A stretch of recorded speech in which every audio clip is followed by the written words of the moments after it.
Isang magandang araw po sa inyong lahat, mga minamahal kong mga kapatid sa Panginoon. Ito po ang inyong lingkod, si Pastor Ruel Camya po mula po dito sa Winnipeg, Manitoba, Canada, para po sa ating pag-aaral ng salita ng Diyos ngayon pong umaga. Welcome po sa Tinig ng Pag-asa. Araw po ng Wednesday at ang ating pag-aaral ay again continuation ng ating series on the 10 Plagues of Egypt. At ito po mga kapatid ay nasa ikapitong salot na ating pag-aaralan, ang pamagat when heaven reigns judgment. Hanguin po natin ang ating pag-aaral sa Exodus 9:13 hanggang 35. Medyo mahaba-habang basahin ang ating gagawin ngayon mga kapatid. Samahan po ninyo ako sa ating pagbasa ng mga talata. Exodus 9:13 to 35. Then the Lord said to Moses, "Get up early in the morning, confront Pharaoh and say to him, 'This is what the Lord, the God of Hebrews says, Let my people go so that they may worship me. Or this time I will send the full force of my plagues against you and against your officials and your people, so you may know that there is no one like me in all earth. For by now I could have stretched out my hand and struck you and your people with a plague that would have wiped you out of the earth. But I have raised you up for this very purpose, that I might show you my power and that my name might be proclaimed in all the earth. You still set yourself against my people and will not let them go. Therefore, at this time tomorrow, I will send the worst hailstorm that has ever fallen on Egypt from the day it was founded till now. Give an order now to bring your livestock and everything you have in the field to a place of shelter, because the hail will fall on every person and animal that has not been brought in and still out in the field, and they will die.' Those officials of Pharaoh who feared the word of the Lord hurried to bring their slaves and their livestock inside. But those who ignored the word of the Lord left their slaves and livestock in the field. Then the Lord said to Moses, 'Stretch out your hand toward the sky so that hail will fall over Egypt on people and animals and on everything growing in the fields of Egypt.' When Moses stretched out his staff toward the sky, the Lord sent thunder and hail, and lightning flashed down to the ground. So the Lord rained hail on the land of Egypt. Hails fell and lightning flashed back and forth. It was the worst storms in all the land of Egypt since it had become a nation. Throughout Egypt, hail struck everything in the field, both people and animals. It beat down everything growing in the field and stripped every tree. The only place it did not hail was the land of Goshen, where the Israelites were. Then Pharaoh summoned Moses and Aaron. 'This time I have sinned,' he said to them. 'The Lord is in the right, and I and my people are in the wrong. Pray to the Lord, for have had enough thunder and hail, for we have had enough thunder and hail. I will let you go. You don't have to stay any longer.' Moses replied, 'When I have gone out of the city, I will spread out my hands in prayer to the Lord. The thunder will stop and there will be no more hail, so you may know that the earth is the Lord. But I know that you and your officials will still do not fear the Lord God. The flax and barley were destroyed, since the barley had headed and the flax was in bloom. The wheat and spelt, however, were not destroyed because they ripened later.' Then Moses left Pharaoh and went out of the city. He spread out his hands toward the Lord. The thunder and hail stopped, and rain no longer poured down on the land. When Pharaoh saw that the rain and hail and thunder had stopped, he sinned again. he and his officials hardened their hearts. So Pharaoh's heart was hard, and he would not let the Israelites go, just as the Lord had said through Moses. Pagpalain nawa ng Panginoon ang pagkabasang ito at pagkadinig ng kanyang mga banal na salita. Sa marami sa inyo na nakapanood ng pelikulang The Ten Commandments, ay nailalarawan ninyo sa inyong mga isipan sa pamamagitan ng pelikulang inyong napanood ang pangyayaring ito. Kung papaano na ibinigay ng Diyos ang bawat salot na ipinaranas ng Diyos sa pamamagitan ng kanyang kapangyarihan. Subalit sa bawat salot na ibinibigay ng Diyos ay nananatili ang katigasan ng puso ng Paraon. Mga minamahal na mga kapatid, sa umagang ito, gusto ko lang pong ipaalala na may mga panahon sa buhay natin when God gets our attention not through whispers but through storms. Ang Diyos ay nagpapaalala sa atin, minsan hindi naman sa mahinang bulong, minsan ay hindi naman sa mga simpleng pangkaraniwang bagay, kung hindi talagang isang matinding unos ang kanyang ipinararanas, hindi para magpapansin, kundi upang ipakita sa atin ang kanyang kapangyarihan. In Exodus 9, we encounter one of the most dramatic displays of divine power, the plague of hail. Mga kapatid, kung titingnan natin sa narrative nating binasa, hindi lang naman hail. Alam niyo po ba yung hail? Dito po sa Canada, pangkaraniwan na lang po nakakakita kami niyan dito. Kasi yung hail naman ay mostly doon sa mga bansang nagyeyelo. Pero sa Pilipinas, nakakita na rin po ako doon ng nag-hail, yung umulan talaga ng yelo, yung tipak-tipak na yelo.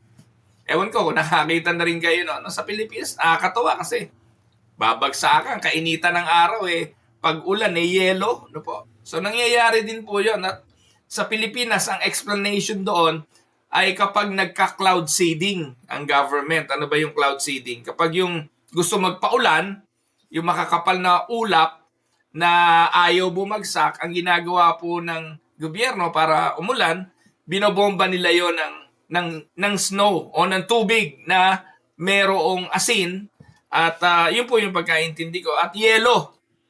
Kaya pipilitin pabagsakin yung tubig na nandun sa clouds. At most of the time, dito po nagkakaroon ng hail. No po? Pero dito sa Canada, hindi po kailangan gawin yung artificial na ulan.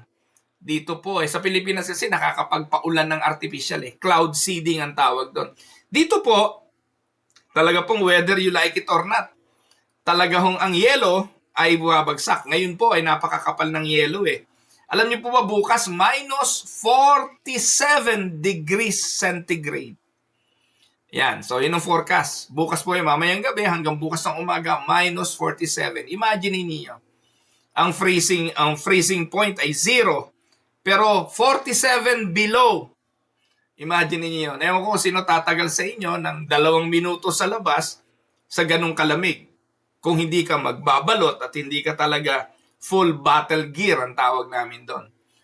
Ito pong ibinigay ng Diyos sa Egypt ay hail. Pero ironically, sinabayan ito ng thunder at ng storms. Kaya ang bumabagsak hindi lang yelo, pati apoy. So ang sabi mga kapatid, dito sa salot na ito, it was unlike anything Egypt had ever seen. Hindi pa nila ito nakita kahit kailan. Wala pa silang karanasan na ganito. It broke the pride of the king and it exposed the hardness of human heart. Pero sa kabila ng lahat ng ito, i-display ng Diyos ang kanyang katuwiran at ang kanyang kahabagan. The seventh plague is not just a historical event na ating binabasa at binabalikan. Ang ika-7 salot ay sumasalamin. It reveals who God is and how people respond to Him and how God deals with sin, with pride, and unbelief. Now, yung seventh plague ay hail and fire, katulad ng binanggit ko kanina, na dalawang elementong magkakontra, yelo at apoy. Ano po? Sino ang mas makapangyarihan? Yung yelo, pag tumama sa apoy, pwedeng mamatay yung apoy. Yung apoy, kapag tumama sa yelo, pwedeng matunaw yung yelo. Pero pag sabayin mo ang dalawang ito, anong kapangyarihan yon? That is the power of the judgment of God. Ang tanong, which Egyptian gods were attacked? And take note, sa mga nauna nating pag-aaral, ay may mga Diyos-Diyosan na inaatake ang Diyos sa bansang Ehipto. Yung 10 plagues ay sumasalamin sa iba't ibang mga Diyos. Water turned to blood, judgment against Hapi. Plague of frogs, judgment against Heket. Plague of nuts o yung kuto, judgment against Geb. Plague of flies ay judgment against Kepri. Yung pagkamatay ng livestock, judgment against Hathor. At sa iba pang mga Diyos ng Egypt. Ngayon, ang tanong, itong hail and fire, sinong Diyos ang inaatake ng ating Panginoong Diyos dito? Ang sabi po, may Diyos-Diyosan ang mga Ehipto na ang pangalan ay Sinut. So, Sinut ay isang Diyos ng Ehipto. Sino ba yan? Nut is considered to be the goddess of the sky. Nut was believed to control the heavens and protect the earth from chaos. So ito ang paniniwala ng mga Ehipsyo. Na itong Sinut, sinasamba nila yan, ay ang larawan ng Egyptian god na Sinut, ay siyang kumokontrol ng heavens. And they are protected by Nut pagdating ng mga kalamidad, katulad ng bagyo, katulad ng mga unos. At anong dahilan ng Diyos sa pagbibigay ng ikapitong salot?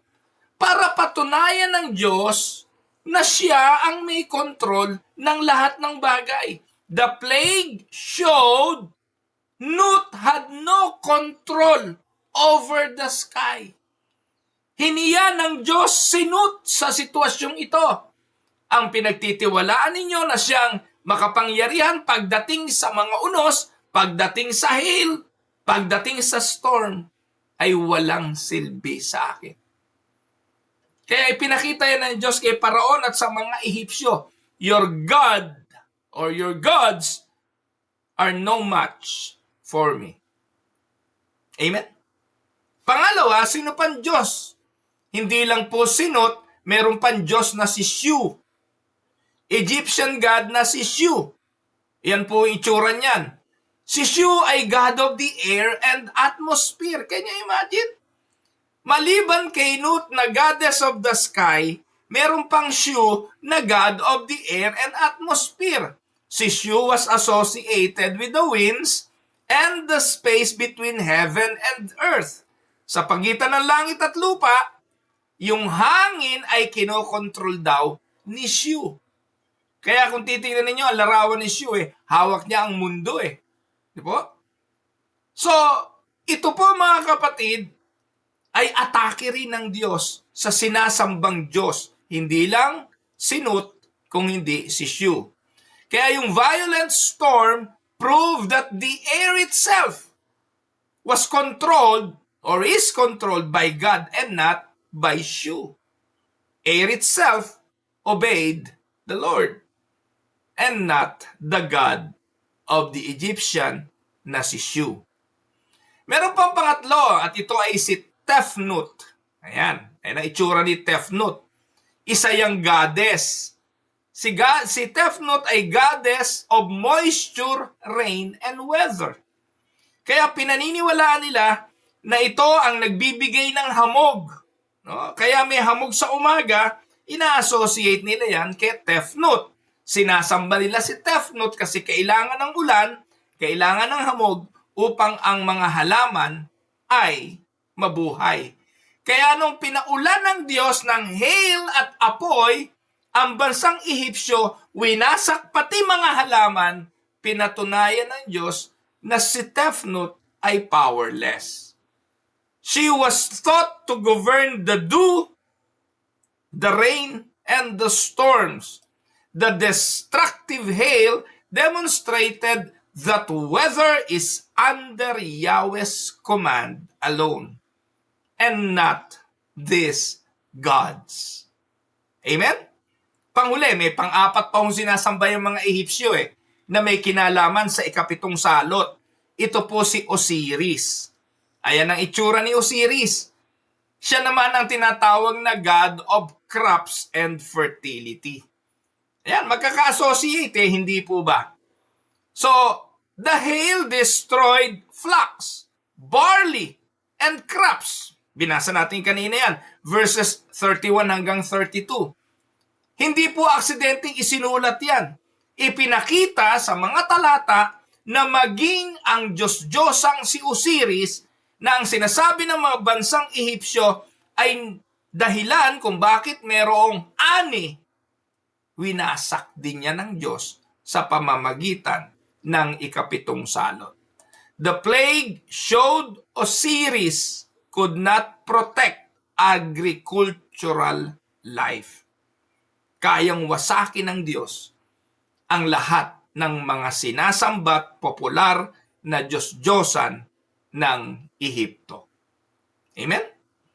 So maybe hindi niyo po alam yung mga bagay na yan, pero yan po yung nais kong bigyan muna ng emphasis. Now, anong theological meaning at biblical emphasis ng ikapitong salot? Makikita po natin, God Himself explains the purpose of the plague. Anong layunin ng salot na ito? Sa verse 14 ating mababasa, so that you may know that there is none like me in all the earth. Para ipaunawa kay Paraon na yung mga Diyos-Diyosan mo ay walang silbi, ang mga sinasamba niyong gawa ng inyong mga kamay na Diyos-Diyosan ay walang kapangyarihan sa akin. Ginawa ito ng Diyos so that the Israelites and even the Egyptians know that there is no God except Yahweh. And this was not merely punishment. Hindi lang ito parusa, mga kapatid. Ito po ay isang revelation ng Diyos. Revelation ng ano? Una, a revelation to Pharaoh that his God is powerless. Second, it was a revelation to Egypt that their religion is false. And it is also a revelation to the people of God, the Israelites, that their God is supreme. And it is a revelation also to us in our times that the Lord alone is God. Can we say amen? Hindi po aksidente ang salot na ito.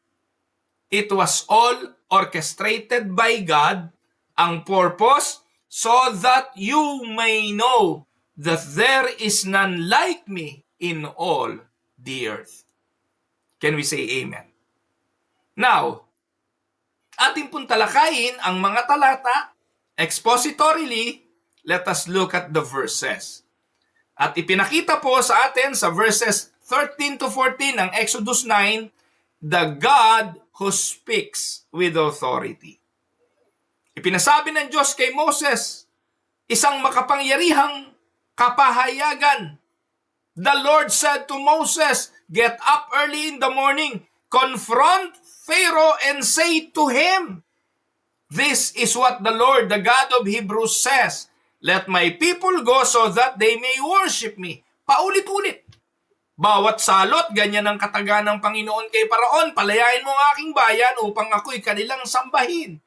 Ang purpose ng paglaya para sumamba. Ang purpose ng pagiging mananampalataya para sumamba. Kung dati kang nasa kadiliman, pinalaya ka ng Diyos sa kadiliman, iyon ay para ikaw ay sumamba. Kung dati kang drug addict, nakalaya ka sa pagiging drug addict, iyon ay para ikaw ay sumamba. kung dati kang makasalanan, babaero, sugarol, sabihin nyo na kahit ano, pag pinalaya ka ng Diyos, ang purpose niyan para ikaw ay sumamba. Pero mga kapatid, ang sabi ng Diyos, kapag hindi mo to ginawa, I will send the full force of my plagues against you and against your officials and your people. So you may know that there is no one like me in all the earth. Bago ibinigay ng Diyos ang ikapitong salot, God sends His word. Laging ganito. Bago dumating ang parusa, may paalala. Bago dumating ang paghatol, may paalala. At dito makikita natin, God's commands is clear. Hindi ito malabo. Let my people go, He said. Pharaoh did not suffer because he misunderstood. He suffered because he refused. Hindi naman pinarusahan si Paraon dahil hindi niya naintindihan ang sinabi ni Moses. Hindi naman pinarusahan si Paraon dahil nabingi siya nung sinabi ito at hindi niya naunawaan. Naiintindihan niya, pero tinanggihan niya. Gaano karaming pagkakataon na naririnig naman natin ang tinig ng Diyos, pinapaalalahanan tayo, pero nananatili ang katigasan ng puso. Alam niyo epekto ng pangangalo niya. Alam niyo epekto ng pagnanakaw. Alam niyo epekto ng pagpatay. Alam niyo epekto ng kagahamanan. Alam naman ni Bong Revilla na siya'y makukulong. Nangyari na nung una yun eh. Sa pagnanakaw niya, nabilanggo na siya nung una. Tumigil ba? Hindi. Ngayon, nakakulong na naman. Kung makakalaya si Bong Revilla, sa tingin niyo ba titino siya at hindi na magnanakaw? Hanggat hindi ang Diyos ang bumabago ng puso, mananatili ang tao sa paggawa ng masama. Naririnig nila consequences, alam nila ang paalala, pero ang puso hindi kayang magbago sa kanyang sarili, malibang ang Diyos ang kumilos. God's commands is clear. Pharaoh did not suffer because he misunderstood.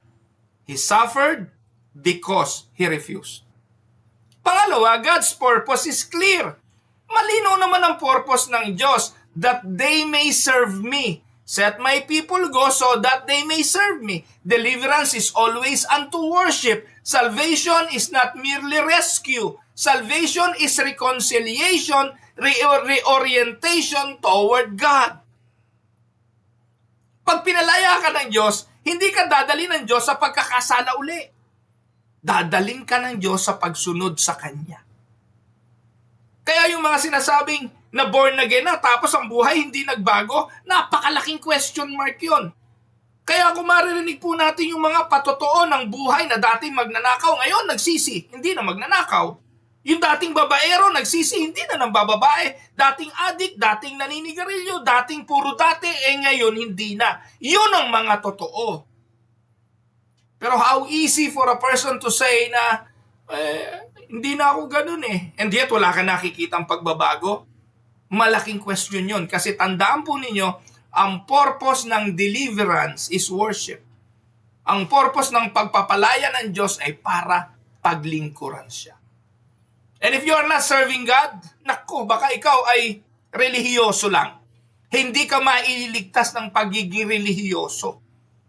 Dapat dalahin ka ng paglaya mo sa kasalanan sa pagsamba at pagpupuri sa Diyos. Pangatlo, God's judgment is personal. On you yourself. Po, ang sabi ng Diyos, sin is never abstract. Pride has personal consequences. God confronts Pharaoh directly. At kung nakikinig ka sa akin kapatid ngayon at naririnig mo ang paalalang ito, huwag mong ituro sa iba. Ang mensaheng ito hindi para sa asawa mo kung hindi siya nakikinig. Ang mensaheng ito hindi para doon sa mga kaibigan mo o doon sa nakakahonta mo lagi. Ang mensaheng ito ay para sa iyo kasi ikaw ang kausap ng Diyos ngayon.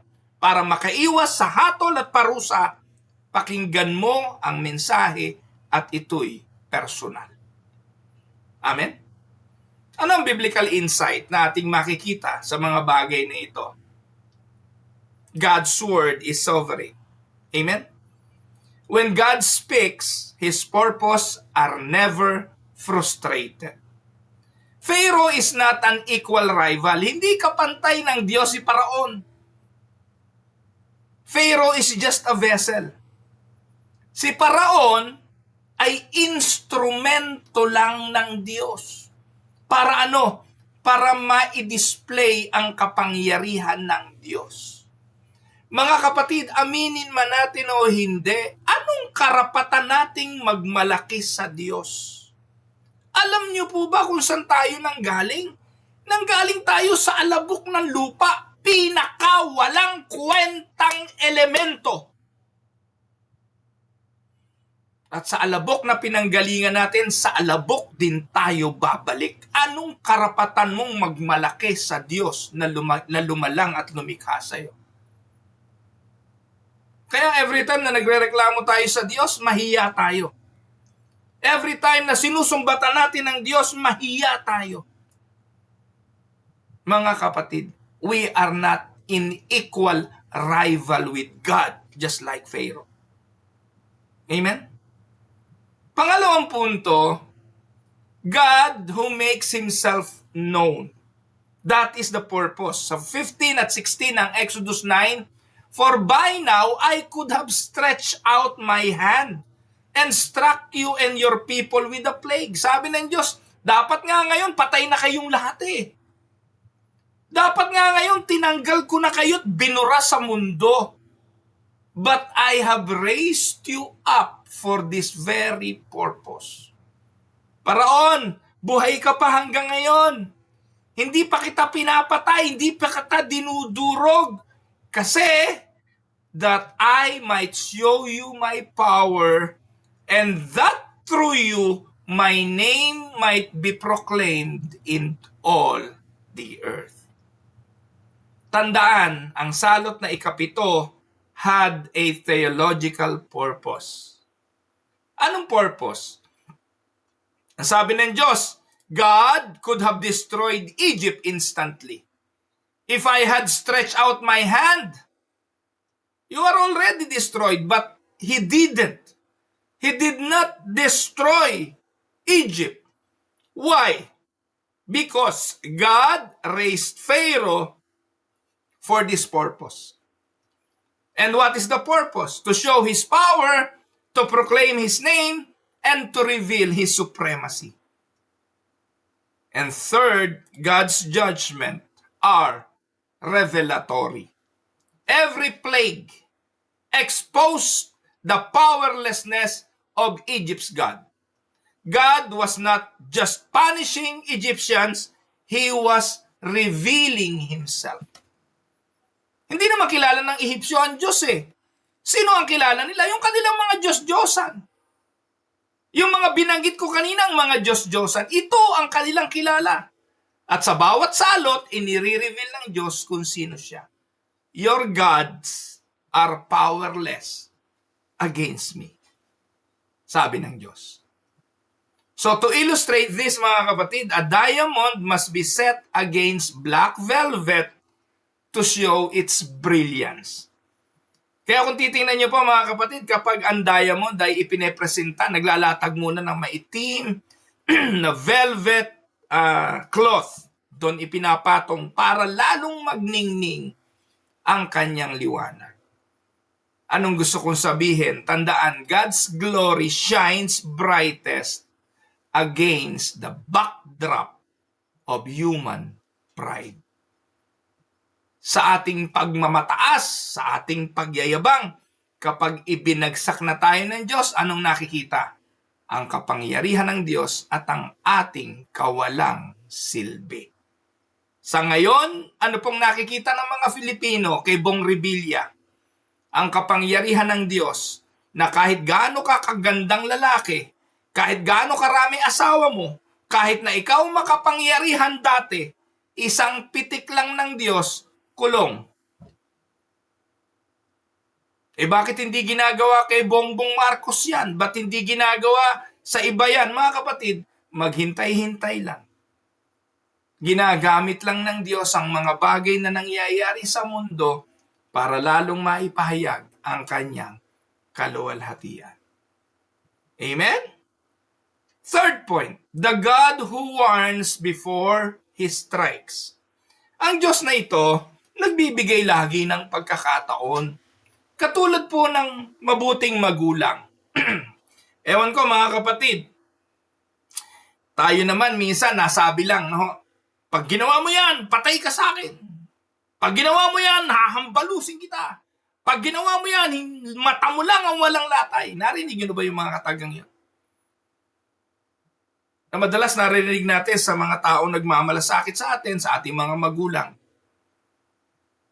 Pero katulad po natin na tayo naman ay mga imperfect being, ang Diyos hindi. Perpekto ang Diyos.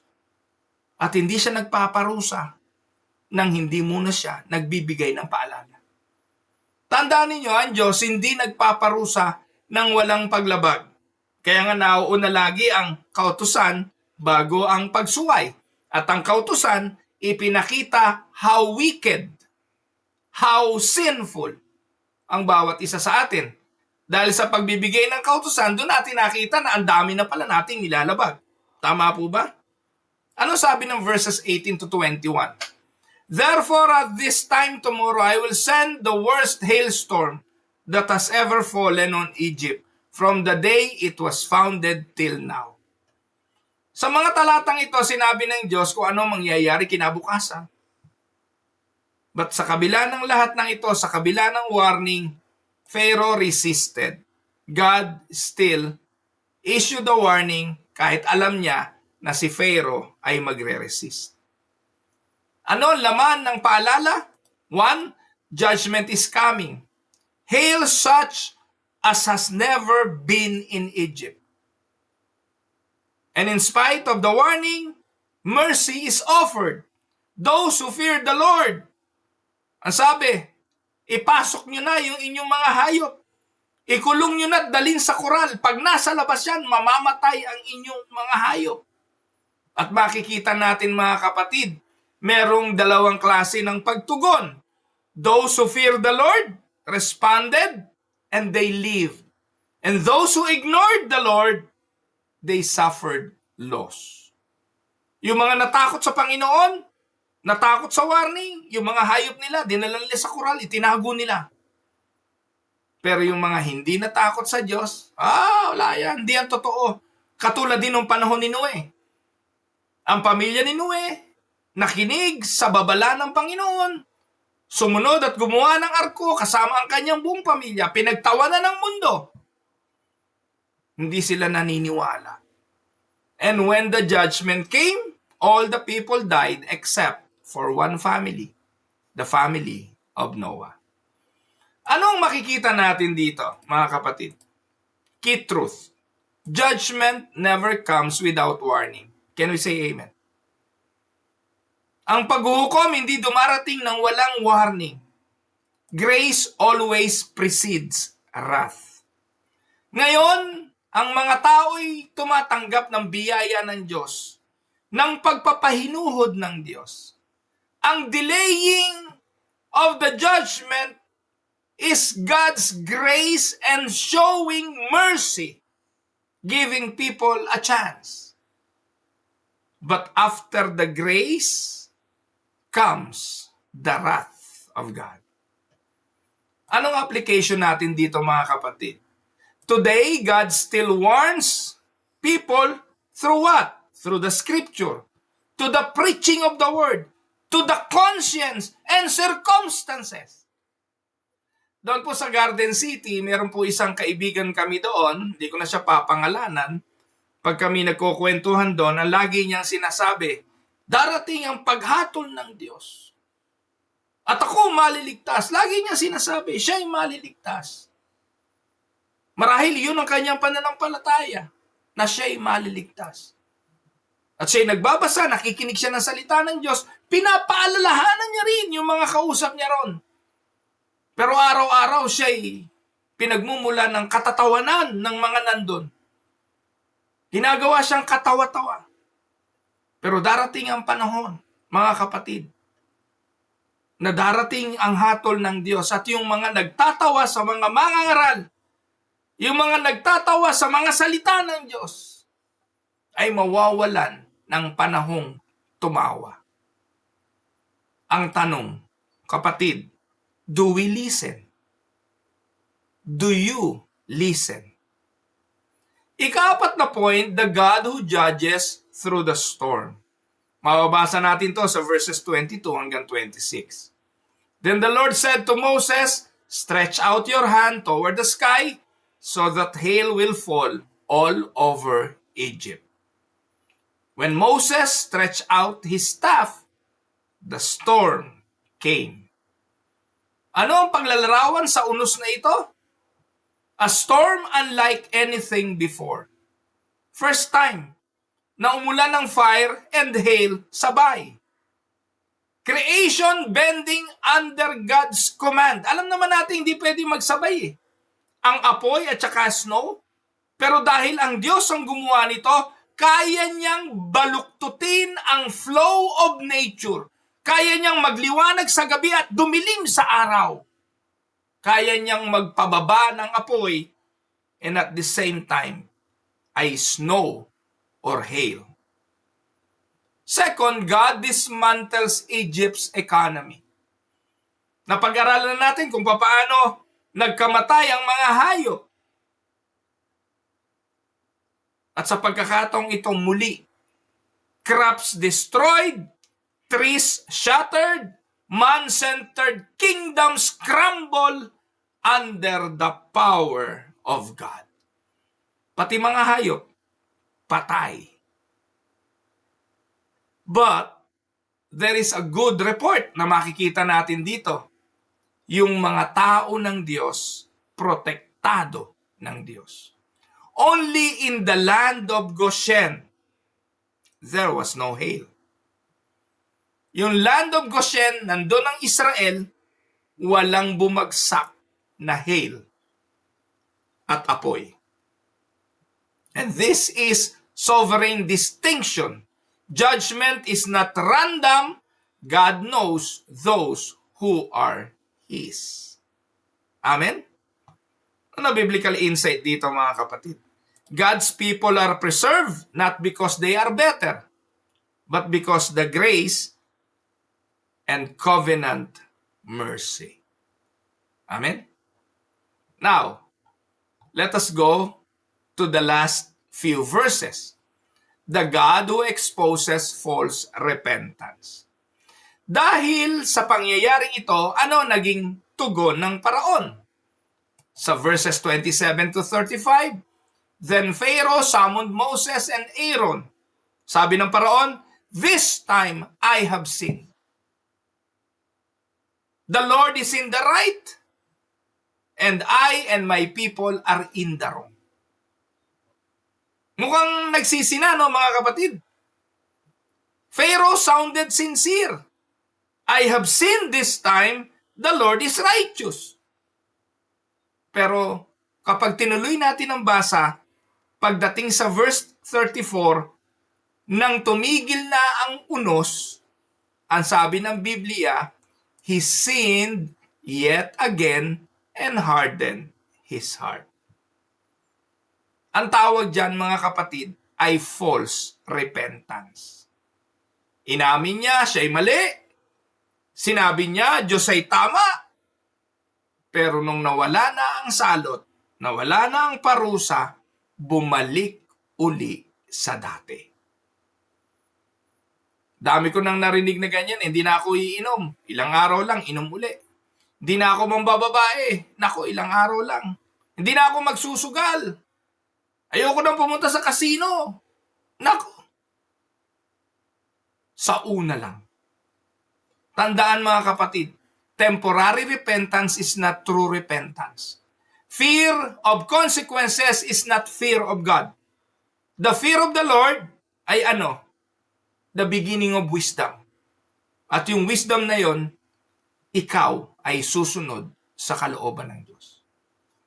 Pangalawa, Pharaoh wanted relief, not relationship. Wala naman siyang pakialam sa Diyos. May mga Diyos-Diyosan nga siya. Kaya niya lang inamin na siya'y mali at ang Diyos ay tama para mawala na ang hail. But he doesn't want relationship with God. Many wants God to end the storm, but not to change their heart. Many wants God because of comfort. Many wants God para umasenso ang buhay. Many wants God para gumaling sa karamdaman. Narinig niyo na yan. Lord, pagalingin mo lang ako.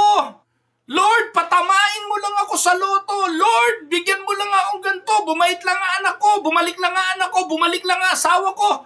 Lahat ng ito yung mga kondisyon, relief ang hinihingi natin, hindi relationship. And that is what Pharaoh wanted. Relief. And not relationship with God. True repentance produces lasting transformation. Not just words, but surrender. Amen? To illustrate, a child who says sorry only to avoid punishment hasn't truly changed. Ang bata na humihingi ng tawad para lang makaiwas sa parusa, hindi talagang nagbago. Amen? Last point. The greater storm and the greater salvation. The seventh plague points forward to the ultimate storm. What is the ultimate storm? Sa panahon natin mga kapatid, ano ang ultimate storm? Tayo walang kaibahan sa kalagayan ng buhay ng Paraon. Buhay ng Egyptians. Namumuhay tayo ng normal. Ang mga Egyptians, wala naman silang nalalaman sa conversation between Moses and their leader. Walang kinalaman sa pag-uusap ni Paraon at ni Moses. They're just living their lives on a day-to-day basis. Mayaman, sagana, they have everything, sumasamba sila sa kanilang mga Diyos-Diyosan until dumating ang parusa't galit ng Diyos. Di ba parehas din sa panahon natin ngayon? Kapatid, tatanong kita, paano tumatakbo buhay mo ngayon? On a regular basis. And tatanungin din kita, nasaan ang Diyos sa pagtakbo ng buhay mo? Gaano ka-importante ang relasyon sa Diyos sa buhay mo? Nasaan sa 24 hours ng buhay mo ang parte ng Diyos doon? At aminin mo man o hindi mo kailangan mamampisal sa akin, alam na alam mo yan. Kakatiting kung meron man o madalas wala ang Diyos sa 24 oras ng buhay mo. Niyang sabihin, Lord, thank you. Lord, sorry, patawarin mo ako. Walang ganon. Namumuhay ang tao nang wala ang pangunawa at pakikipag-ugnayan sa makapangyarihang Diyos. Ngayon, ang sabi, anumang ipinapalit natin sa Diyos, yun ang ating Diyos. Hindi man si Imhotep, hindi man yung mga Sinut, hindi man si Shu, hindi man yung mga Diyos-Diyos ang binanggit ko. Pero alam niyo po ba yung mga Diyos-Diyos ang binanggit ko? Ay katulad ng pinagtutuunan natin ng ating atensyon at ng ating pagpapahalaga ngayon. Ano yun? Trabaho, pagkita ng pera, ari-arian, material na bagay, libangan, bisyo, iyan ang ating mga Diyos-Diyosan. At isang araw, darating ang galit ng Diyos, katulad ng pagdating ng mga salot sa Ehipto. Ibubuhos ng Diyos ang kanyang galit. The wrath of God against sin. Pero salamat na lang. Salamat. May pag-asa. At ano ang pag-asa? Bago ibuhos ng Diyos ang kanyang matinding galit sa sanlibutan, una niya itong ibinuhos sa kanyang bugtong na anak. Sa krus ng Kalbaryo, iginawad niya ang kanyang galit hindi sa mga tao, kundi sa kanyang bugtong na anak. Christ absorbed the judgment we deserve. In him, the hail of God's wrath stopped. The fire of judgment was quenched, and we were sheltered under the grace of God. Thank you, Lord Jesus. Ang parusang dapat sa akin, tinanggap mo. Ang galit ng Ama na para sa akin, inabsorb mo. Salamat sa pagliligtas sa akin. Katulad ng bansang Israel, umulan ng yelo sa buong Ehipto maliban sa Goshen. Pagdating ng galit ng Diyos, ligtas ang kanyang mga anak, ligtas ang mga pinili para sa kaligtasan, makakatanggap ng galit ng Diyos ang lahat ng sanlibutan. Amen? That is the theological implication. How can we apply what we learn? 1. Listen to God's warning today. Ang Biblia nagsasalita, ang mga preacher, ang tinig ng pag-asa, ang inyong lingkod, yung mga pastor ninyo, nangangaral sila. Pakinggan ninyo. Pakinggan ninyo ang konviksyon ng inyong mga puso. Tingnan ninyo ang sirkumstansya. Pangalawa, examine your heart. Meron bang dapat ipagsisi o ang iyo bang pagsisisi totoo? O baka katulad lang ng paraon na naghahanap lang ng temporary relief. Third, trust the God who distinguishes His people. Goshen reminds us God sees, God knows, and God protects His own. At pang-apat, worship Christ who took the final storm for us. For you and me. For those who believe. Your salvation is secure not because of your obedience. Your salvation is secure because of Christ's sacrifice. Amen? To conclude our lesson, the seventh plague teaches us that God speaks, God warns, God judges, and God saves. He calls us to humble ourselves before Him, not only when the storm is raging, but when the skies are clear. Manalangin tayo. Gracious and sovereign Lord, we thank you for your revelation. Thank you for revealing your power and glory through your mighty works. Father, you are alone, our God, and there is none like you all in all the earth. Patawarin mo kami for the times we have trusted in the things of this world more than in you. Lord, expose the idols of our hearts and lead us to true repentance. Teach us, O Lord, to fear your name, to walk in obedience, and to trust your sovereign will. May our lives bring honor to you alone.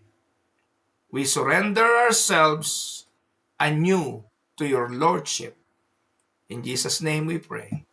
Amen and amen. Magandang araw po sa inyong lahat. Pagpalain kayo ng Panginoon. At ito po ang inyong lingkod, si Pastor Ruel Camia po, mula po dito sa Winnipeg, Manitoba, Canada, para sa ating pag-aaral ng salita ng Diyos, dito po sa Tinig ng Pag-asa. God bless everyone.